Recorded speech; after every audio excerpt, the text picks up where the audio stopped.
The low pasture had been wet since August. Not from rain, there had barely been any rain. The dirt just held water, quietly, stubbornly, like it was keeping a secret under the grass. Most people would have walked across that field and blamed bad drainage, a soft spot, a stubborn patch of clay, a low place that never dried right. But Noah Bell saw something else. He was 17 years old, and the farm was almost his. Not legally, not yet. There were still county papers, estate forms, signatures from adults who talked too slowly and looked at him like grief had made him smaller. His mother had died the winter before, in a feed truck accident on an icy back road. She left him 62 acres, 2 old tractors, a barn with one good wall, a banknote that kept arriving every month, and one lesson she had repeated since he was old enough to follow her through a field. The land will talk before it breaks. You just have to listen early enough. Noah listened. He kept a black composition notebook behind the seat of the farm truck. Inside it were hand-drawn maps of every drainage line on the property. Dates, soil colors, creek levels, places where the cattle refused to drink after storms, places where the grass yellowed before the rest of the pasture. He even logged where the barn swallows nested each spring. His grandfather Amos called it common sense. Noah called it proof. That year, the swallows built low, too low. Every nest under the west shed was below 5 feet. That had only happened twice before, and both times the shallow water table had risen hard by spring. Then the little creek along the southern boundary started moving slower than it should have. Its stones carried a pale chalk line after the water dropped. And beyond Noah's fence, on the property owned by a mining company, a round patch of grass went dead. 35 feet across, brown in the middle, damp around the edges, like the field had been bruised from underneath. Noah stood at the fence one cold afternoon and pressed his boot into his own side of the boundary. The ground gave back a hollow feeling, not empty, pressurized. He wrote one sentence in the notebook: "Buried water is pushing north." He did not know it yet, but that sentence would eventually stop a project backed by engineers, drones, satellite maps, and a report thick enough to kill a spider with. By February, the trucks arrived. The company was Meridian Shale. They had purchased nearly 9,000 acres along the Bell Farm and 2 neighboring properties. Their plan was not just to drill, they were building a full extraction site. 2 wells on the ridge, a service road through the low ground, a transfer line running toward a processing station 6 miles away, and a lined wastewater pond in the flat hollow beside Noah's pasture. The exact hollow that had stayed wet since August. The exact hollow where the grass had died in a clean circle. The exact hollow where Noah believed an old underground stream still moved. Meridian arrived looking certain. White pickups, orange survey flags, men in clean hard hats carrying tablets, a drone lifting above the ridge like a metal hawk. Their lead engineer was a man named Daniel Pierce, mid-40s, calm voice, expensive boots, the kind of man who had spent his career walking into remote places and making difficult work look routine. Pierce had a geological packet on the land, 186 pages. Soil borings, elevation maps, seismic imaging, satellite moisture data, risk tables, cross-sections. Everything a modern company needs to feel confident. Everything except a single conversation with the boy who had watched that hollow for 12 years. Noah first met Pierce at the fence line in early March. Orange flags had been planted every 50 feet across the low ground. Noah rode up on the four-wheeler, shut off the engine, and pointed through the wire. "You don't want your road there." Pierce looked over from his tablet. He gave Noah the patient smile adults use when they've already decided the conversation is harmless. "We're inside the approved corridor." "That corridor crosses buried water." Pierce glanced toward the flags. "Our imaging doesn't show a significant aquifer there." "It's not a lake," Noah said. "It's an old stream path. It runs under the clay. It wakes up when the pressure changes." Pierce's smile thinned. "And where did you get that?" Noah held up the notebook. "From being here." For a second, Pierce did not answer. Then he nodded once. "We'll monitor the area." Noah looked at the orange flags again. "You're going to make the water move sideways." Pierce was already looking back at the tablet. "We'll monitor the area," he repeated.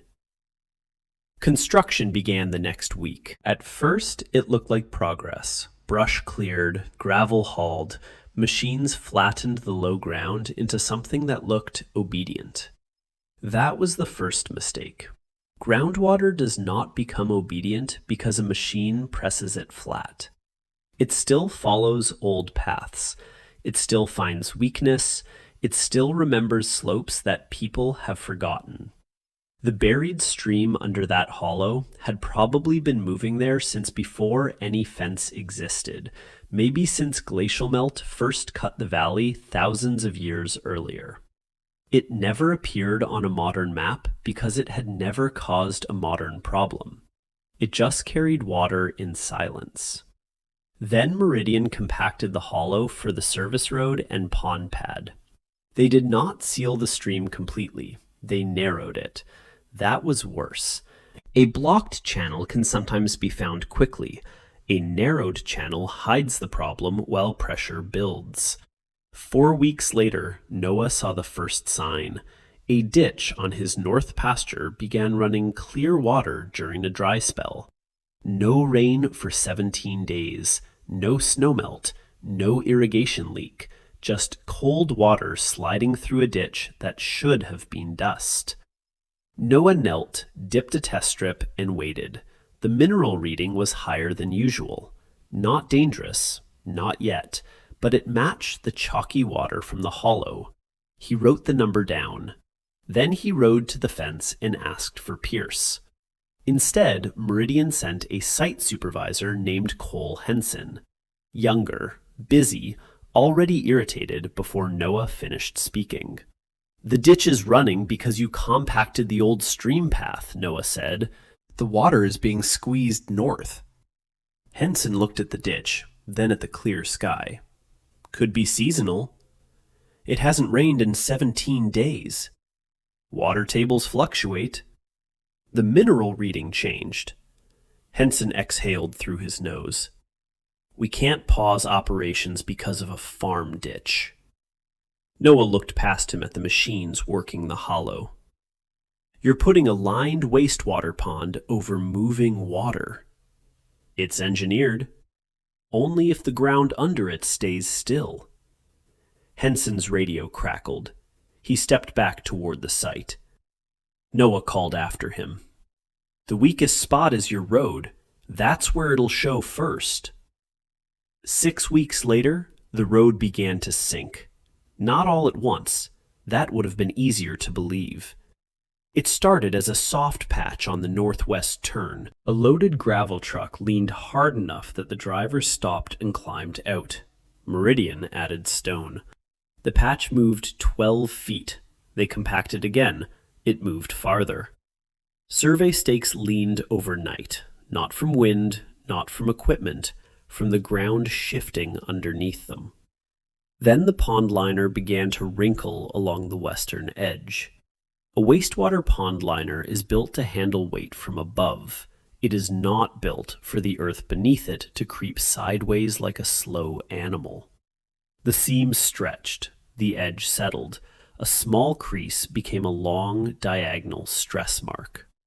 By late April, A monitoring well on the Bell property showed elevated conductivity, still below a legal limit, but rising. Numbers matter before disasters because numbers are how disasters announce themselves politely. Amos Bell took the report to the county extension office. Noah copied 3 years of notebook pages, drainage maps, ditch readings, swallow nest heights, creek observations. The first note about the dead circle: buried water is pushing north. By then, Daniel Pierce was no longer smiling. He had 3 problems at once: a road that would not hold, a pond liner showing settlement, and water moving toward a property line where it had no reason to move. Meridian hired an outside hydrologist. Dr. Mara Klein arrived in a mud-spattered SUV with 2 equipment cases and none of the polished impatience the company had shown before. She walked the hollow. She walked the ditch. She took readings along the fence. Then she asked a question no one from Meridian had asked. Who noticed it first? Henson brought her to Noah. Noah stood on his side of the fence with the black notebook in one hand. Dr. Klein did not laugh at it. She opened it carefully. She turned page after page. Water table dates, soil sketches, bird nest heights, mineral readings, a hand-drawn map of the old creek path marked in pencil before Meridian ever set a stake. For a long moment she said nothing. Then she looked up. When did you first mark the dead grass circle? November. And the low swallow nests? April through June last year. Same pattern showed up before the water rose in 2019. She looked back at the pages. You've been correlating nest height with shallow water changes? Noah shrugged. They build lower when the insects stay lower, and the insects stay lower when the damp ground holds. It's not perfect, but it's useful. Dr. Klein closed the notebook gently. Can I copy these pages? No, Noah said. Pierce stiffened. Noah looked at him, then back at her. You can copy them at my kitchen table. I keep the originals. That evening, Dr. Klein sat in the Bell farmhouse while Amos made coffee strong enough to float a horseshoe. Noah copied the pages himself. He included the water tests, the ditch map, the dead circle note, the old streamline his mother had taught him to watch. 3 days later, Dr. Klein's report reached Meridian. It confirmed a buried relict stream channel beneath a clay lens, roughly 10 to 12 feet down, running north to south through the hollow. The imaging had misread the clay-confined pathway as stable subsoil. The compaction had increased hydraulic pressure. Water had shifted laterally toward the Bell property and under the service road. The pond liner had experienced differential settlement along the western margin. Not a catastrophe, not yet, but serious enough to stop construction. Estimated remediation cost, $2.8 million. Estimated delay, 5 to 7 months. And in the supporting appendix, there was a sentence Meridian did not enjoy reading. Local longitudinal observation identified the anomaly before construction. That meant Noah. They met at the fence the following Thursday. Pierce came himself this time, no Henson speaking for him. Dr. Klein stood beside him with the report under her arm. Amos stood beside Noah, silent, hands folded over the top wire. Pierce looked older than he had in March. Not defeated, just humbled in the way a careful man becomes humbled when reality outworks him. You identified the buried channel before we began construction, he said. Noah nodded. And you warned us the pressure would move toward the road. Yes. Pierce looked at the hollow. A swallow cut low over the grass, turned sharply, and vanished over the fence. The pond can't stay there, Noah said. Dr. Klein nodded. He's right. Pierce looked from her to Noah. What would you do? Noah did not answer quickly. He had learned from his mother that quick answers were for people trying to sound smarter than the ground. Finally, he pointed east. Move the pond to the ridge toe, 50 yards past the clay seam. Put a bypass trench where the road crosses the old channel. Don't fight the water. Give it a place to go. Dr. Klein studied the line he had drawn in the air. That matches the safer corridor. Pierce breathed out slowly. We should have listened in March. It was not dramatic, no speech, no handshake for the camera. Just a man with a 186-page report admitting that a 17-year-old with a notebook had seen what the report missed. Noah only said, "You can still listen now." By late summer, the pond had been relocated. The service road was rebuilt over a proper drainage bypass. The buried stream was mapped officially for the first time, though it had existed long before anyone needed a permit to disturb it. The bell pasture did not flood that fall. The north ditch ran clear again. The cattle drank without hesitation. Noah bought a second notebook. On the first page he wrote, "The land is not silent. People are just busy." There is a difference between knowing about a place and knowing it. Daniel Pierce knew the models. Dr. Klein knew the instruments. Both of those things mattered. This is not a story about science being useless. It is a story about science becoming dangerous when it forgets humility. A satellite can see moisture. A sensor can measure conductivity. A survey can draw a cross-section. But none of those tools had watched the swallows build lower year after year. None of them had stood in the hollow after every dry spell. None of them had learned which ditch should be empty and which stone should not carry a chalk line. Noah did not beat the engineers because he was smarter than them. He saw earlier because he had stayed longer. His mother had left him a farm that was too much for a boy, a debt he did not ask for, and a responsibility that made childhood end too soon. But she had also left him a way of seeing. Not ownership like possession, ownership like custody, like attention, like knowing that the ground under your boots is never just ground. Modern life loves fast knowledge, reports, models, dashboards, clean answers from clean screens, and those things can help us. But the world does not only reveal itself to speed. Some truths only appear to people who return to the same place in every season, who notice the small wrongness before it becomes damage, who understand that nature rarely shouts first.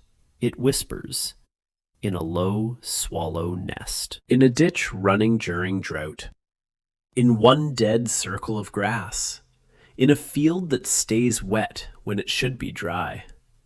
The land will talk before it breaks. Noah Bell listened early enough.